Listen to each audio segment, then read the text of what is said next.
The following morning, Prisha arrived at Neuralink's headquarters in Fremont at 8:30 a.m., her parents dropping her off with a mix of encouragement and concern. Her mother had wanted to stay, but Dr. Chen explained that the research labs were restricted to authorized personnel only. After a lengthy discussion, Arjun and Mira agreed to spend the day exploring Fremont and nearby San Francisco, with assurances they'd be contacted immediately if Prisha needed them. "Did you rest well?" Dr. Chen asked, greeting Prisha at the reception desk. She wore a gray blouse beneath her lab coat, her short hair neatly tucked behind her ears. "Yes, thank you," Prisha replied, though she had spent the night restless, her mind buzzing with anticipation. "Good," Dr. Chen said with a smile. "Elon is here and eager to meet you right away." Prisha's stomach fluttered with nerves. The previous day had been an introduction, a tour and brief meetings with the team, but today, she'd be expected to contribute meaningfully. Dr. Chen guided her through unfamiliar corridors, passing through 3 security doors, each requiring a badge scan and code entry. The deeper they ventured, the quieter the building became, with fewer people in sight. "Where are we headed?" Prisha asked after the 3rd door. "To a specialized testing lab in a restricted zone," Dr. Chen replied. They reached a door labeled Neural Interface Testing, Authorized Personnel Only. Dr. Chen scanned her badge, and the door opened with a soft hiss. Inside, the room was filled with cutting-edge equipment. Computer terminals displaying brain scans and data lined the walls, and a high-tech chair, reminiscent of a futuristic dentist's seat, sat in the center, surrounded by a machine with adjustable arms and sensors. Elon Musk stood in the middle of the room, sipping coffee from a SpaceX mug, his black t-shirt bearing a small Neuralink logo on the sleeve. His face lit up when he saw Prisha. "Here's the young lady who caught our oversight," he said warmly. Several scientists in the room turned to look at her, their expressions a mix of curiosity and doubt. "Did you enjoy your first day?" Elon asked, approaching her. "Yes, it was fascinating," Prisha replied, still adjusting to the attention. "The technology here is incredible. And today will be even more exciting," Elon said, his eyes gleaming. "I have a unique project for you." "Is it about the chip coding?" Prisha asked, recalling the reason for her invitation. "It's related, yes," Elon answered, "but there's a broader context to explore." He gestured to the chair. "This is an advanced EEG scanner, far more sophisticated than the one you built for your science fair. It can detect brain signals with exceptional precision." Prisha eyed the chair, a mix of intrigue and apprehension stirring within her. The machine above it was a tangle of wires and sensors. "What do you want me to do?" she asked. "We'd like to scan your brain while you solve various problems," Elon explained. "It'll help us understand what makes your thinking so distinctive." Dr. Chen stepped forward, her tone reassuring. "It's completely non-invasive and painless. We'll place a cap with sensors on your head, present problems on a screen, and record your brain activity as you work through them." Prisha hesitated. This wasn't what she'd expected when she agreed to assist with Neuralink. She had anticipated reviewing designs and suggesting materials, not becoming a subject of study herself. "What kind of problems will I solve?" she asked, steadying her voice. "Math, logic puzzles, pattern recognition, challenges like that," Elon replied casually. "We want to observe your brain's response to different tasks." Prisha's brow furrowed. "Is this about the chip issue I identified? How will this help with the polymer coating?" Elon and Dr. Chen exchanged a quick glance, a subtle moment Prisha noticed. "It's all interconnected," Elon said after a pause. "Understanding exceptional minds like yours can improve our brain-computer interfaces. The polymer issue is just one piece of a larger puzzle." Prisha glanced around the room. The other scientists pretended to focus on their tasks, but she could feel their curiosity. This high-security lab, absent from the previous day's tour, hinted at a deeper purpose. Why were they so focused on her brain? After a moment of consideration, she walked to the chair and sat down, her feet barely touching the floor. "Okay," she said, "I'll do it. Fantastic, Elon said, clapping his hands. Dr. Chen will get you set up, and we'll begin. For the next hour, technicians prepared Prisha for the scan, fitting a sensor-laden cap onto her head and applying a special gel to ensure contact with her scalp. They explained each step, but Prisha's nerves lingered as the machine hummed to life above her. We'll start with simple problems and increase the difficulty, Dr. Chen said, handing her a small button. Press this when you solve each one. Work as quickly and accurately as possible. Elon and the scientists moved behind a glass wall to monitor her brain activity on large screens. Prisha felt like a specimen under scrutiny. Was this their true intention all along? As the first problem, a basic math equation, appeared on the screen, she took a deep breath and focused. Whatever their motives, she was determined to prove her worth. Behind the glass, Elon watched as vibrant patterns illuminated the brain activity displays. Remarkable, he whispered to Dr. Chen, pointing to the frontal parietal network activation. I've never seen anything like this. Dr. Chen nodded, taking meticulous notes. And this is just the beginning. For the next 3 hours, Prisha tackled a series of challenges displayed on the screen before her. The tasks began with straightforward math problems, like solving for x in 3x plus 7 is equal to 22, which she answered almost instantly. They progressed to more complex algebra equations involving multiple variables, requiring a bit more thought but still within her comfort zone. Then came pattern recognition tests, sequences of shapes or numbers where she had to predict the next element. Her mind quickly deciphered even the most intricate patterns, her solutions coming with ease. Behind the glass wall, Elon and his team observed with growing fascination. The screens displaying Prisha's brain activity burst into a kaleidoscope of colors as she worked. Look at that frontal lobe engagement, one scientist whispered, pointing to a monitor. And the connectivity between the parietal and temporal regions, it's unprecedented, another replied. The speed of neural transmission is extraordinary. Elon watched intently, occasionally jotting notes on a tablet, particularly intrigued by Prisha's performance on spatial reasoning tasks, such as mentally rotating 3D shapes or navigating imaginary mazes. After 2 hours, Dr. Chen called for a break. Prisha removed the sensor cap, rubbing her scalp where the gel had left it itchy. Elon entered the testing area, carrying a paper bag and a juice box. Lunchtime, he announced with a smile. You must be hungry after all that mental effort. He sat across from her at a small table in the corner, sliding the bag toward her. Inside were a turkey sandwich, apple slices, and chocolate chip cookies. You're doing incredibly well, Elon said as Prisha unwrapped her sandwich. Better than we could have hoped. The problems aren't too difficult, Prisha said with a shrug, taking a bite. Elon chuckled. For you, perhaps. Some of those last tasks were designed for graduate-level physics students. Prisha paused, her sandwich halfway to her mouth. Really? Absolutely, Elon confirmed. Your brain processes information in a unique way. That's what makes you exceptional. Prisha sipped her apple juice, her thoughts drifting.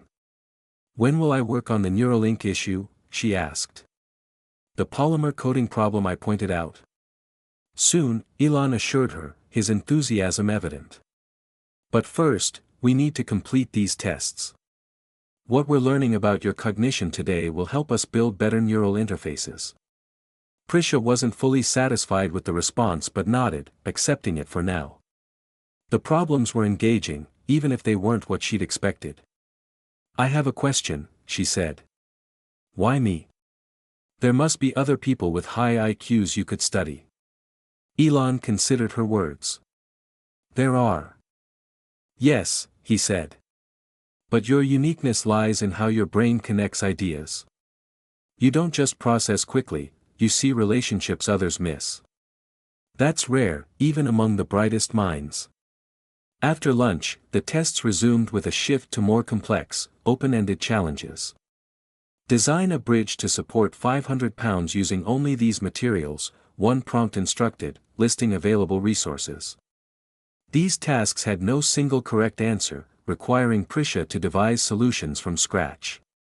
She sketched designs on a digital tablet, explained her reasoning, and defended her choices when Dr. Chen posed follow-up questions. For a challenge involving an electrical circuit, Prisha proposed 3 distinct solutions, each with unique benefits. When tasked with optimizing a solar panel array for a space station, she devised an approach that left the observing engineers stunned. "We hadn't considered that configuration," one admitted quietly. As the afternoon unfolded, Prisha lost herself in the challenges, the hours slipping away unnoticed. These tasks stretched her mind in ways her 5th-grade classroom never had, offering the intellectual stimulation she craved. For the final test, Elon joined her in the room, the EEG cap removed to give her a break from monitoring. "This last challenge is special," he said, sitting across from her. "I want you to envision the future. If you could create a device to link the human brain directly to computers, what would it be like? Don't worry about current technological limits, just imagine your ideal solution." Prisha closed her eyes, letting her imagination roam. When she opened them, she spoke with growing assurance. "It would be minimally invasive," she began. "Not a large chip requiring major surgery, but tiny threads, thinner than a human hair, inserted through a small needle-sized hole." Elon nodded, his expression neutral. "The innovation would be in how it interacts with neurons," Prisha continued. "It wouldn't just detect electrical signals, it would use a biochemical interface that mimics the brain's natural communication, allowing precise interactions without harming tissue over time." She described a system that could adapt to brain changes using AI to optimize connections, with safety features to prevent hacking and a biological power source eliminating the need for batteries. As she spoke, she sketched her ideas on the tablet, her diagrams becoming increasingly detailed. She didn't notice the stunned looks on the scientists' faces behind the glass. When she finished, Elon was silent for a moment. Then he turned to Dr. Chen, who had joined them. "Did you capture all of that?" he asked quietly. Dr. Chen nodded, her expression a mix of awe and concern. "Prisha," Elon said, "what you've described is strikingly similar to our most advanced, unpublished research. How did you come up with this?" Prisha shrugged, suddenly self-conscious. "I just thought about what would make sense. The brain is complex and delicate, so the interface should respect that." As the session ended, Prisha's parents arrived to pick her up. They spoke briefly with Dr. Chen about the day, though Prisha noticed the explanation focused on cognitive assessments rather than the specific tasks she'd completed. From a window overlooking the parking lot, Elon watched the Sharmas leave. He turned to Dr. Chen, his expression resolute. "She's the one," he said firmly. "She's exactly what we need." "Are you sure, Elon?" Dr. Chen asked, her voice low. "She's just a child. A child who independently conceived ideas our top researchers have spent years developing," Elon replied. "We need to proceed with the next phase tomorrow." On her 3rd day at Neuralink, Prisha arrived feeling a mix of excitement and trepidation. The previous day's tests had been both challenging and exhilarating, and she wondered what lay ahead. To her surprise, Elon was waiting for her in the lobby instead of Dr. Chen, dressed in his usual black t-shirt and jeans, a Neuralink baseball cap pulled low over his eyes. "Good morning, Prisha," he greeted with a smile. "I thought we'd do something different today." Her parents, who had planned to drop her off and explore San Francisco again, hesitated at the sight of Elon himself. "Is everything okay?" Arjun asked, concern in his voice. "Everything's fine," Elon reassured him. "I just wanted to have a more casual conversation with Prisha. The test results from yesterday were extraordinary." "What kind of tests were they, exactly?" Mira asked, her nursing instincts on alert. Dr. Chen had been vague in her updates. "Mostly cognitive assessments," Elon replied smoothly. "Let's discuss while we walk. Would you like to join us, Mr. and Mrs. Sharma? We have a beautiful garden in the center of the building." Prisha's parents exchanged a glance, silently weighing their options, before Arjun nodded. "Yes, we'd like that. Elon led them through new corridors with large windows overlooking landscaped areas, the space feeling less clinical than the labs. They reached a glass door opening to an indoor garden, a serene oasis with real trees growing from planters, a small stream winding through smooth stones, and fresh air scented with soil and greenery. "This is stunning," Mira said, surprised to find such a natural space within a tech facility. "Everyone needs nature," Elon replied, guiding them to a seating area near the stream. "Even scientists working on advanced tech, perhaps especially them." They sat on polished wooden benches, sunlight streaming through a glass ceiling, casting dappled patterns on the ground. Small finches flitted between the trees, adding a touch of life to the scene. "Prisha," Elon began, his tone serious, "I need to share the real reason I invited you here." Her parents stiffened, Arjun's hand resting protectively on her shoulder. "I thought it was about the polymer coating issue," Prisha said, confused. "That was part of it," Elon acknowledged. "And you were correct about that problem, we're already implementing your suggestions. But there's a larger vision at play." He took a deep breath, choosing his words carefully. "Do you know why I founded Neuralink?" he asked. Prisha recalled the presentations she'd watched online. "To help people with neurological conditions," she answered, "and eventually to create a brain-computer interface so humans can interact directly with technology." "Yes, but why?" Elon pressed. "What's the deeper goal?" When Prisha didn't respond immediately, he continued. "It's about artificial intelligence. AI is advancing rapidly, each year, it becomes smarter, faster, more capable. Within your lifetime, Prisha, it might surpass human intelligence in every way. You're concerned about that," Prisha observed, noting the tension in his voice. "I am," Elon confirmed. "Not because AI is inherently dangerous, but because humans might not keep up. We could be outpaced by the intelligence we've created." Arjun frowned. "What does this have to do with Prisha?" Elon turned to face the family. "Neuralink isn't just about aiding those with injuries or diseases, though that's our immediate focus. My long-term vision is to enhance human cognitive abilities, to give people the choice to evolve alongside AI." He looked directly at Prisha. "Your mind is extraordinary, Prisha. The way you think, the connections you make, it's unlike anything we've studied. Yesterday's problems would stump most graduate students or engineers, yet you solved them effortlessly." Prisha felt her cheeks warm under the praise, and used to such recognition from adults.